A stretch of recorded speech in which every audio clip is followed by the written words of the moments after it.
नमस्ते, मेरो नाम इन्दु वर्मा। म नेपाली महिला क्रिकेट खेलाडीको क्याप्टेन र मैले एसएलसी 2069 सालमा दिएको हो। सो मैले सायद भनौँ न पढाइलाई पनि कन्टिन्युटी नदिएको भए भनौँ न यसरी तपाईँहरूको सामु आएर तपाईँहरूलाई एडभाइस अथवा भनौँ न एउटा एक्सपिरियन्स आफ्नो कुराहरू सुनाउन चाहिँ पाउँदिन थियो होला। So I am very grateful कि तपाईँहरूलाई यसरी सुनाइरहेको छु।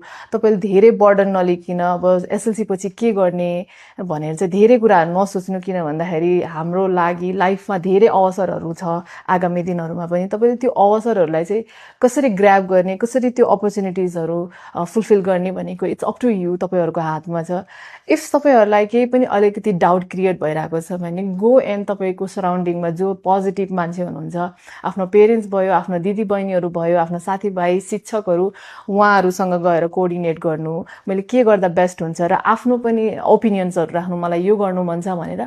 सो तपाईँहरूले दुई पक्षबाट आफ्नो ओपिनियन्सहरू राख्नुभयो भने डेफिनेटली तपाईँलाई सजिलो पनि हुनेछ र आफ्नो पाथमा क्लियर भिजन पनि हुन्छ, मैले यो गर्दा चाहिँ सही हुँदो रहेछ भनेर चाहिँ तपाईँलाई सजिलो पनि हुनेछ। So wish you all the best. जे गर्नुहुन्छ keep believing in yourself, be confidence. जे गरिराख्नु भएको छ पोजिटिभ इन्भाइरोमेन्ट पनि क्रिएट गर्नु भन्न चाहन्छु। Thank you.